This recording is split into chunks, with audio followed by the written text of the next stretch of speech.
Iran kembali menutup Selat Hormuz sebagai respons blokade laut yang dilakukan oleh Amerika Serikat terhadap pelabuhan-pelabuhan Iran. Apakah langkah ini mengisyaratkan semakin kecilnya peluang untuk mencapai kesepakatan damai dari perang yang sudah berlangsung selama 7 pekan? Untuk membahasnya sudah bergabung bersama kami pakar hubungan internasional Presiden University, Teguh Reza Shah. Selamat sore Pak Reza. Selamat sore, salam dari Presiden University. Baik, Pak Reza, dengan kembali diperketatnya pengawasan Selat Hormuz oleh Iran, sementara waktu gencatan senjata tersisa 3 hari lagi, seberapa besar peluang perjanjian damai bisa tercapai? Kalau saya perhatikan, kecenderungan sekarang suasana semakin tegang ya. Ini tegangnya karena statement Donald Trump yang sangat keras, yang sangat menghina Iran, kemudian mengatakan negara ini sudah kacau sejak 47 tahun terakhir. Dan memang kacaunya itu bukan karena dia bikin kacau, tapi dia dikacaukan oleh Amerika Serikat yang selalu mempersulit hidup Iran, melakukan blokade, melakukan sanksi, dan melakukan intimidasi atas kepemimpinan nasional mereka. Walaupun kans untuk negosiasi itu sulit, tapi saya sangat berharap pada keberhasilan Pakistan menangani hal ini ya, karena saya merujuk kepada statement terakhir dari Sekjen PBB Antonio Guterres yang yakin sekali bahwa peran serta Pakistan ini akan berdampak positif. Guterres menggunakan kata kunci meaningful step. Kemudian juga Guterres menyarankan agar Pakistan selalu mengkondisikan agar kedua pihak yang bertikai tersebut selalu berujung kepada perdamaian. Juga Guterres mengatakan bahwa inisiatif-inisiatif dari Pakistan selama ini senantiasa ditunggu-tunggu oleh dunia, walaupun dalam kenyataannya dalam dialog yang terakhir perdamaian tidak terwujud. Tapi bagaimanapun kita hendaknya berpikir positif bahwa saat ini Pakistan adalah negara yang paling kredibel. Pakistan mampu dipercaya oleh kedua belah pihak dan juga mendapat restu dari Sekjen PBB. Dan untuk itu selama 3 hari terakhir delegasi Pakistan sudah berkunjung ke Iran untuk menggapai titik-titik temu yang mungkin bisa diharapkan dari 10 items yang Iran harapkan, dan juga pada saat yang sama delegasi yang lain dari Pakistan juga sudah berkunjung ke Amerika Serikat. Cuman dalam kondisi negosiasi yang serba rahasia ini, di mana semua informasi serba tertutup, kita masih belum mengetahui apakah roadmap yang dimiliki oleh Pakistan. Yang kedua adalah posisi negosiasi yang manakah yang masih bisa dirundingkan antara Iran dengan Amerika Serikat. Karena saya perhatikan peran serta Israel juga sangat tinggi. Jadi ini yang membuat sulit negosiasi karena Amerika Serikat juga membawa muatan dari Israel. Tapi setidaknya ada titik temu, misalnya soal pengembalian dana-dana Iran yang ditahan di Amerika Serikat itu pertama.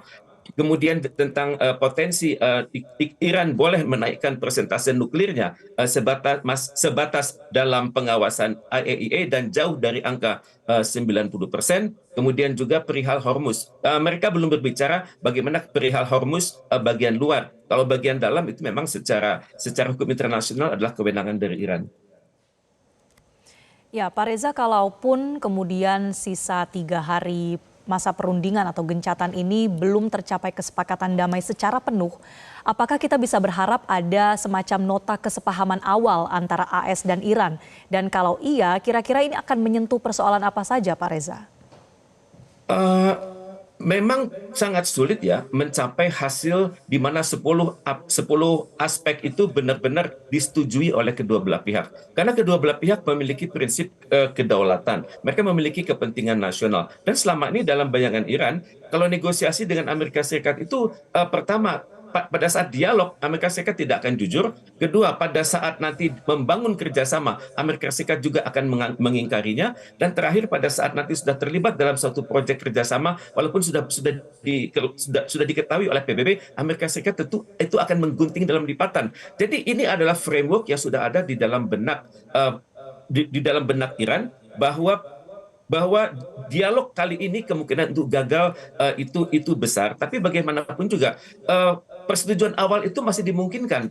Jadi dunia hendaknya tidak perlu berharap bahwa 10 items itu akan menghasilkan masing-masing 100%. Mungkin ada items-items yang bisa diambil dari yang pertama, misalnya garansi Amerika Serikat tidak akan melakukan agresi lagi kepada Iran. Dan untuk itu kan tentunya diharapkan jaminan tertulis. Cuman masalahnya, apakah JD Vance ini mendapat mandat dari Amerika Serikat untuk berunding secara penuh? Sementara 70 anggota delegasi Iran itu mendapat mandat sepenuhnya dari Ayatullah Mojtaba Khamenei. Jadi ini adalah hal-hal yang masih menyulitkan, dan juga untuk itu Pakistan juga hendaknya sebelum perundingan ini membagikan evaluasinya atas perundingan yang gagal sebelumnya itu, di mana titik-titik lemahnya begitu. Apakah sebenarnya ada potensi untuk mencapai titik temu tapi gagal, ataukah gagal karena adanya tekanan dari Amerika Serikat dan juga Israel, sehingga titik temu yang sekecil apapun itu dinihilkan kembali. Dan untuk itu tentunya informasi ini tidak dibukakan kepada publik, karena bisa saja mempermalukan Amerika Serikat, terutama sekali karena presidennya itu senantiasa ikut campur, kemudian seringkali menelpon. Kalau kita melihat bagaimana statement dari Pakistan, banyak sekali tweet yang masuk ke delegasi Amerika Serikat. Dan semoga ini kali mereka bisa fokus sehingga 3 hari ke depan itu benar-benar full. Mereka tidak mudah terjebak oleh suasana di luar. Kita perhatikan, suasana di luar itu seringkali berpengaruh. Misalnya pemboman Israel atas wilayah-wilayah tertentu, kemudian juga ada pembunuhan atas tokoh-tokoh politik yang mendukung Iran misalnya. Kemudian juga ada ancaman yang terpisah dari Amerika Serikat untuk membom pelabuhan-pelabuhan tertentu. Jadi ini adalah hal-hal yang bisa mengganggu keseriusan negosiasi pada babak kedua ini. Ya, bagaimana dengan gencatan senjata antara Israel dan juga Hizbullah yang saat ini masih berlangsung? Terkait dengan kondusivitasnya ini, apakah akan begitu mempengaruhi perundingan antara Amerika Serikat dan juga Iran? Tepat sekali, karena Hezbollah itu sangat pro pada Iran, dan pada saat yang sama ada kekhawatiran juga dari Iran dan juga negara-negara di Timur Tengah bahwa kalau berhadapan dengan Israel itu penyelesaian jangka pendek itu tidak menjamin untuk penyelesaian jangka panjang, karena dalam benak negara-negara Timur Tengah, Israel itu selalu bergerak dalam kerangka Greater Israel atau Israel Raya, di mana yang dia lakukan itu adalah mempertahankan wilayah yang sudah dikuasainya, karena memiliki basis hukum internasional menurut Israel, dan juga memiliki basis kerohanian. Dan untuk itu mereka berpikir kalau kali ini adalah wilayah Lebanon, maka kedepannya ini ada wilayah yang lebih luas yang diincar oleh Israel, yakni dari Sungai Nil di Mesir hingga Sungai Efrat di Irak. Kemudian mencakup selanjutnya Yordania, Palestina, Lebanon, Suriah, dan sebagian Arab Saudi. Dan pada saat yang sama sekarang sudah berada pemikiran di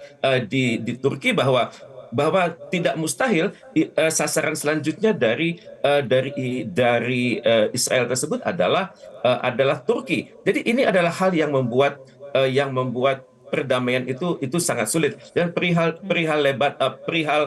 Lebanon itu sendiri, posisi dari Iran adalah mereka menghendaki bahwa yang namanya ceasefire itu hendaknya terintegrasi, bukan hanya di wilayah Lebanon saja, tapi juga di wilayah-wilayah lain di mana kelompok-kelompok pro Iran itu berada. Kemudian juga kalangan Iran juga berharap bahwa dalam hal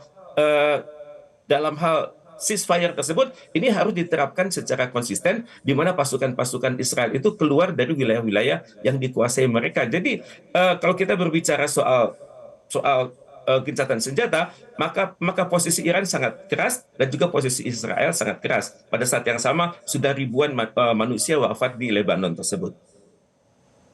Ya, Pak Reza, bersamaan dengan adanya perundingan ya yang kita masih menunggu putaran kedua yang mungkin akan terjadi, Inggris bersama Prancis dan juga ada total 50 negara ini menggelar konferensi untuk melindungi pelayaran di Selat Hormuz. Dan tentu mereka salah satu permintaannya adalah menuntut pembukaan kembali Selat Hormuz secara penuh tanpa syarat oleh semua pihak. Artinya ini kan bisa menekan baik itu Iran ataupun Amerika Serikat. Tetapi seberapa efektif konferensi atau dorongan dari negara lain ini bisa mendorong terjadinya kesepakatan damai? Patut diakui ya bahwa Inggris dan Perancis saat ini mencoba bersikap lebih independen ya. Mereka sudah sadar bahwa perang ini adalah perang yang tidak sah, di mana Amerika Serikat itu melanggar hukum nasionalnya sendiri, tidak berkonsultasi dengan Kongres. Kemudian pada saat yang sama juga Amerika Serikat melanggar piagam PBB, terutama sekali pasal 2.4. Jadi ini adalah akar masalahnya, dan Inggris dan Perancis sudah mulai ada ketakutan tersendiri terhadap Amerika Serikat karena Amerika Serikat mengancam akan keluar dari NATO. Kemudian pada saat yang sama juga Amerika Serikat mengancam akan menguasai Greenland. Jadi kemudian juga Amerika Serikat sering mengatakan bantuan dari anggota NATO itu diperlukannya dulu dan sekarang tidak perlu lagi. Kemudian kan ke depannya Amerika Serikat tidak membutuhkan bantuan dari NATO. Jadi pada saat yang sama secara terpisah Amerika Serikat mengatakan sangat merindukan kehidupan di masa lalu di mana pemimpinnya sangat akrab dengan Winston Churchill dan mereka bisa mempengaruhi jalannya perang yang sedang dihadapi pada saat itu. Dan untuk itu saya perhatikan Inggris dan Perancis sebatas ide bagus. Cuman dalam prakteknya nanti mereka harus berurusan juga dengan Iran karena secara hukum internasional itu adalah adalah kewenangan Iran untuk mengelola Selat Hormuz tersebut, dan apa yang dilakukan oleh Amerika Serikat ini bertentangan dengan prinsip-prinsip hukum internasional. Yang kita tunggu selanjutnya adalah bagaimana duet dari Inggris dan Prancis ini bisa berkonsultasi dengan Iran, karena Iran tentunya memiliki dasar hukum bahwa tidak boleh ada kedaulatan saya yang terganggu, tidak boleh ada kedaulatan saya yang dipermainkan oleh pihak manapun. Karena bisa saja Iran berpikir ini adalah modus untuk kembali negara-negara mantan penjajah tersebut datang kembali untuk menjajah wilayah Timur Tengah.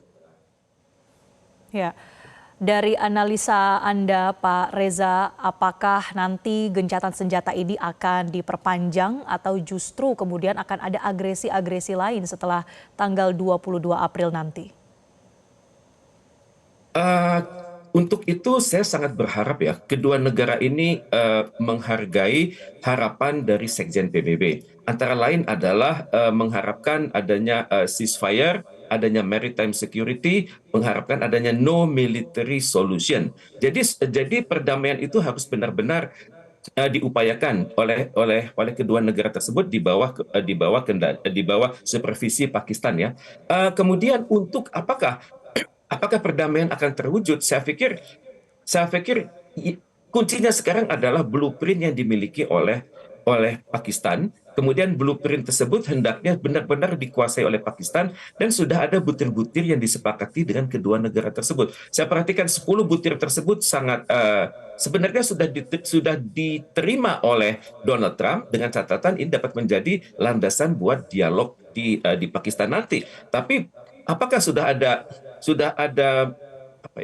ada penurunan frekuensi dari Iran maupun juga Pakistan? Ini yang kita belum tahu. Misalnya perihal Hormuz, sampai batas mana Iran mengatakan akan benar-benar mengendalikan Hormuz, apakah di bagian dalam ataupun keluar dari selat tersebut. Kemudian juga mengenai persentase uranium yang diperkaya. Iran belum terbuka berapa persen yang sebenarnya dia miliki saat ini, kemudian seberapa jauh hal itu jauh dari batas bahaya, yakni 90%. Dalam kondisi ini idealnya kedua pihak itu bisa berkonsultasi juga dengan personal envoy dari Sekjen PBB yang bernama Jean Arnold. Kemudian pada saat yang sama kita juga bisa berharap adanya wakil dari International Atomic Energy Agency untuk benar-benar meyakinkan semua pihak bahwa persentase dari uranium yang Iran miliki ini masih sangat jauh dari garis merah. Dan untuk itu tentunya Iran juga harus terbuka, karena dari statement Ayatollah selama ini mereka mengharamkan penggunaan nuklir itu untuk tujuan perang. Jadi intinya adalah komunikasi, intinya adalah kebesaran hati semua pihak yang bertikai. Mereka hendaknya berpikir kalau bukan sekarang, maka kemungkinan besar ya tidak ada perdamaian lagi. Dan kemudian kalau untuk diselesaikan secara kemiliteran, pepatah Indonesia mengatakan kalah jadi abu, menang jadi arang, keduanya akan sama merugi. Dan untuk itu ya Pakistan hendaknya memberikan praktek-praktek terbaik dari demokrasinya di masa lalu, bahwa perang antara Pakistan dan India itu senantiasa berpotensi untuk muncul kembali sampai akhirnya ada perjanjian ya perdamaian yang menyeluruh. Cuman masalahnya adalah apakah kedua pimpinan dari Iran dan juga Amerika Serikat ini sadar bahwa kalau kembali gagal maka dunia akan menilai bahwa mereka adalah bagian dari masalah dan bukan bagian dari penyelesaian masalah itu sendiri. Baik, Pak Teguh Reza Shah, pakar hubungan internasional Presiden University, terima kasih sudah bergabung dan memberikan analisa Anda di Metro hari ini. Jelajahi cara baru mendapatkan informasi. Download Metro TV Extend sekarang.